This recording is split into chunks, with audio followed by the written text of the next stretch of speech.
Hey guys, what's up? So in this quick video I'm going to show you how you can get the catch me filter on TikTok. So I'm in TikTok camera. To get this effect, go here. This is the effects gallery.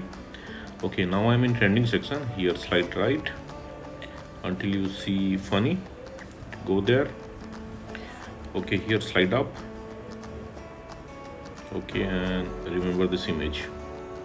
This is the filter. Okay, suppose you are not getting the effect like this from effect gallery, then what you can do, go to discover and here search for catch me. On the top row you will see the effect icon. Just tap there and you will be directed to the effect page. Now from here you can add it to your favorites, and at the bottom of the screen you will see try this effect. Just tap there to use this effect. Likewise.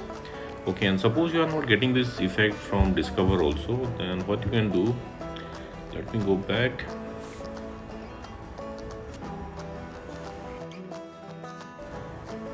Okay, visit this website. Link to this website I'll give you in the description box below. So here in this website you will see the effect icon. Just tap there.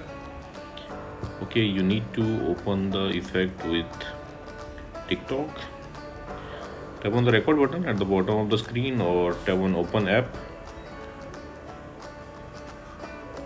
Okay, and you'll be directed to the effect page again. Tap on this record button at the bottom of the screen. Okay, and that's it, you got the filter. So that's it guys. Likewise you can get this catch me filter on TikTok. So thanks for watching the video guys. See you in the next video.